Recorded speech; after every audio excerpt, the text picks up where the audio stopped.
নুরুল হক নূর ওরফে নোরা পাগলা। বাংলাদেশেই প্রথম এমন একটি ঘটনা ঘটেছে যা ইতিপূর্বে বাংলাদেশে কখনো ঘটেনি। অর্থাৎ বিক্ষুব্ধ জনতা এক পর্যায়ে সেই ভণ্ড পীরের মাজার নামক তারা যেই কাবার আদলে নির্মিত করেছিল 12 ফুট উঁচু করে যে স্থাপনা, সেটা ভাঙচুর করে তার লাশ কবর থেকে বের করে সেটাকে শেষ করে দেয়। আল্লাহ সুবহানাহু ওয়া তাআলা কোরআনুল কারীমের মধ্যে বলছেন, ইন্নাল্লাহা লা ইয়াগফিরু আন ইউশরাকা বিহি ওয়া ইয়াগফিরু মা দুনা যালিকা লিমান ইয়াশা। আল্লাহ তাআলা শিরিকের গুনাহকে কখনো ক্ষমা করবেন না। শিরিকের গুনাহ ব্যতীত অন্য যে কোনো গুনাহ আল্লাহ সুবহানাহু ওয়া তাআলা ক্ষমা করে দিতে পারেন, কারণ তিনার ক্ষমা অনেক বেশি। তবে শিরিক বিষয়ে আল্লাহ সুবহানাহু ওয়া তাআলা জিরো টলারেন্সে আছেন। বিষয় হচ্ছে নুরুল হক নূর ওরফে নোরা পাগলা। এই ব্যক্তি বিভিন্ন সময় বিভিন্ন ছদ্মবেশে মানুষের ঈমান আকীদা বিধ্বংসের কাজে লিপ্ত ছিল। কখনো কখনো সে নিজেকে দাবি করত সে ইমাম মাহাদি, কখনো দাবি করত সে নিজেই রাসূল, কখনো দাবি করত সে রাসূলের জামাতা, কখনো দাবি করত সে মাহবুবে খোদা ইত্যাদি নানান বিষয়ে সে নিজেকে দাবি করত এবং তার ভক্তবৃন্দ এবং মুরিদদেরকে পথভ্রষ্ট করত। তার এই বিভ্রান্ত আকীদাগুলো সে সমাজের মানুষের মাঝে প্রচার করে দিত। গত 23শে আগস্ট মারা যাবার আগে সে তার কাছের মানুষদের কাছে ওসিয়ত করে গিয়েছিল যে আমার মৃত্যুর পরে আমার কবরটাকে কাবার আদলে নির্মাণ করবে। অর্থাৎ কাবা ঘরটা যতটুকু উঁচু, তোমরা আমার কবরটাকে ঠিক ততটুকু উঁচুতে নিয়ে নির্মাণ করবে এবং কাবা ঘরের আকার আকৃতি রং সেভাবেই করে আমার কবরটাকে তোমরা সাজাবে। এবং বলা হয়েছিল যে এটাই হচ্ছে তোমাদের জন্য কাবা। হজ করার জন্য তোমাদেরকে আর কাবা শরীফে যেতে হবে না, আমার কবরটাই আমি আমার ভক্তের জন্য কাবা বানিয়ে দিলাম।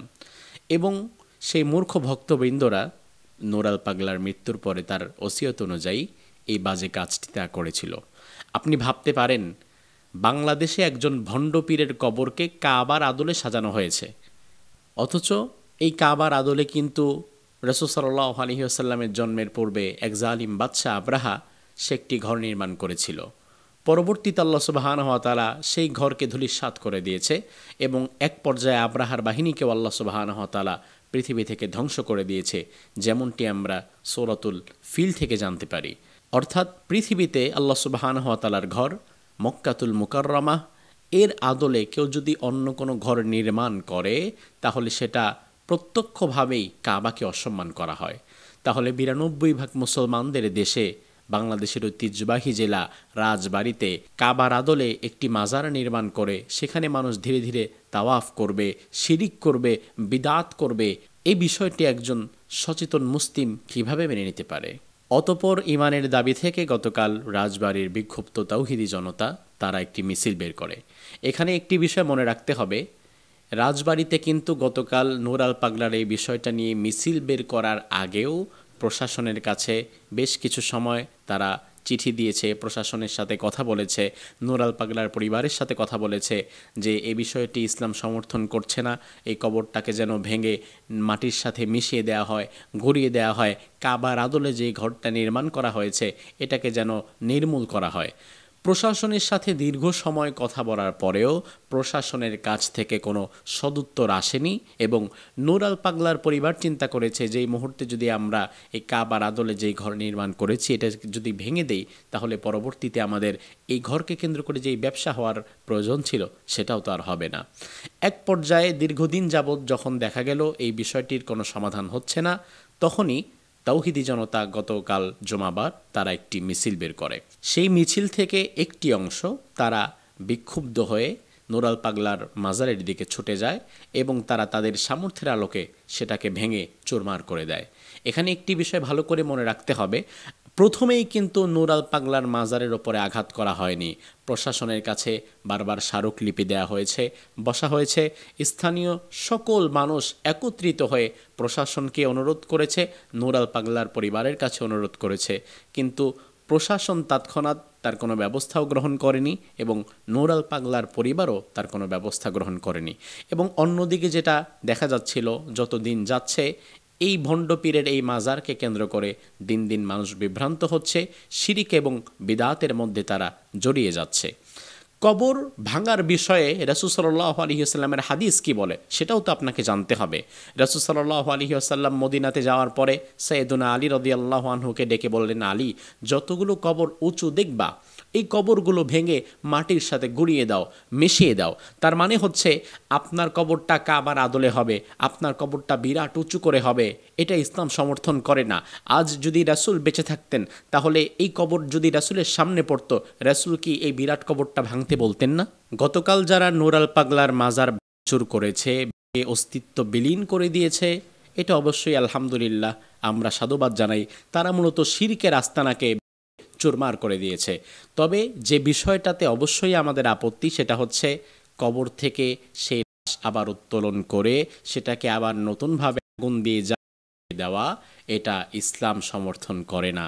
তবে এ বিষয়টাও সত্য, সেই লাশ যারা কবর থেকে তুলে আগুন দিয়ে জ্বালিয়ে পুড়িয়ে দিয়েছে সেখানে কোনো ওলামায়ে কেরাম বা কোনো আলেম ছিলেন না। সেখানে হয়তো কিছু অতি আবেগী সাধারণ মানুষ ছিল যারা না বুঝে এই কাজটি করে ফেলেছে। এই কাজটি অবশ্যই অগ্রহণযোগ্য। অতপর ইমানের দাবি থেকে গতকাল রাজবাড়ির বিক্ষুব্ধ তাওহিদি জনতা তারা একটি মিছিল বের করে।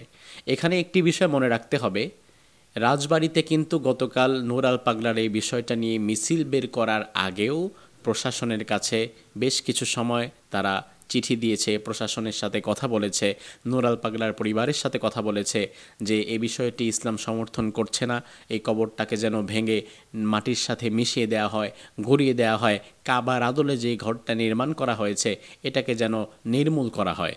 প্রশাসনের সাথে দীর্ঘ সময় কথা বলার পরেও প্রশাসনের কাছ থেকে কোনো সদুত্তর আসেনি এবং নূর আল পাগলার পরিবার চিন্তা করেছে যে এই মুহূর্তে যদি আমরা এই কাবার আদলে যেই ঘর নির্মাণ করেছি এটা যদি ভেঙে দেই তাহলে পরবর্তীতে আমাদের এই ঘরকে কেন্দ্র করে যেই ব্যবসা হওয়ার প্রয়োজন ছিল সেটাও তো আর হবে না। এক পর্যায়ে দীর্ঘদিন যাবৎ যখন দেখা গেল এই বিষয়টির কোনো সমাধান হচ্ছে না, তখনই তাওহিদি জনতা গতকাল জুমাবার তারা একটি মিছিল বের করে। সেই মিছিল থেকে একটি অংশ তারা বিক্ষুব্ধ হয়ে নূর আল পাগলার মাজারের দিকে ছুটে যায় এবং তারা তাদের সামর্থ্যের আলোকে সেটাকে ভেঙে চুরমার করে দেয়। এখানে একটি বিষয় ভালো করে মনে রাখতে হবে, প্রথমেই কিন্তু নূর আল পাগলার মাজারের ওপরে আঘাত করা হয়নি। প্রশাসনের কাছে বারবার স্মারকলিপি দেওয়া হয়েছে, বসা হয়েছে, স্থানীয় সকল মানুষ একত্রিত হয়ে প্রশাসনকে অনুরোধ করেছে, নূর আল পাগলার পরিবারের কাছে অনুরোধ করেছে, কিন্তু প্রশাসন তৎক্ষণাৎ তার কোনো ব্যবস্থাও গ্রহণ করেনি এবং নূর আল পাগলার পরিবারও তার কোনো ব্যবস্থা গ্রহণ করেনি। এবং অন্যদিকে যেটা দেখা যাচ্ছিল, যত দিন যাচ্ছে এই ভণ্ড পীরের এই মাজারকে কেন্দ্র করে দিন দিন মানুষ বিভ্রান্ত হচ্ছে, শিরিক এবং বিদাতের মধ্যে তারা জড়িয়ে যাচ্ছে। কবর ভাঙার বিষয়ে রাসূল সাল্লাল্লাহু আলাইহি ওয়াসাল্লামের হাদিস কি বলে সেটাও তো আপনাকে জানতে হবে। রাসূল সাল্লাল্লাহু আলাইহি ওয়াসাল্লাম মদিনাতে যাওয়ার পরে সাইয়েদুনা আলী রাদিয়াল্লাহু আনহুকে ডেকে বললেন, আলী, যতগুলো কবর উঁচু দেখবা এই কবরগুলো ভেঙে মাটির সাথে গুঁড়িয়ে দাও, মিশিয়ে দাও। তার মানে হচ্ছে আপনার কবরটা কাবার আদলে হবে, আপনার কবরটা বিরাট উঁচু করে হবে, এটা ইসলাম সমর্থন করে না।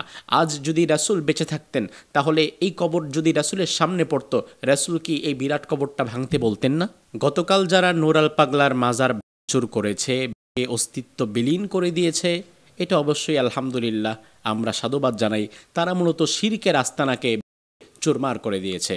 তবে যে বিষয়টাতে অবশ্যই আমাদের আপত্তি সেটা হচ্ছে কবর থেকে সেই লাশ আবার উত্তোলন করে সেটাকে আবার নতুনভাবে আগুন দিয়ে দেওয়া, এটা ইসলাম সমর্থন করে না। তবে এ বিষয়টাও সত্য, সেই লাশ যারা কবর থেকে তুলে আগুন দিয়ে জ্বালিয়ে পুড়িয়ে দিয়েছে সেখানে কোনো ওলামায়ে কেরাম বা কোনো আলেম ছিলেন না। সেখানে হয়তো কিছু অতি আবেগী সাধারণ মানুষ ছিল যারা না বুঝে এই কাজটি করে ফেলেছে। এই কাজটি অবশ্যই অগ্রহণযোগ্য। আল্লাহ সুবহানাহু ওয়া তাআলা আমাদের সকলকে শিরিক এবং বিদআত থেকে বেঁচে থাকার তৌফিক দান করুক।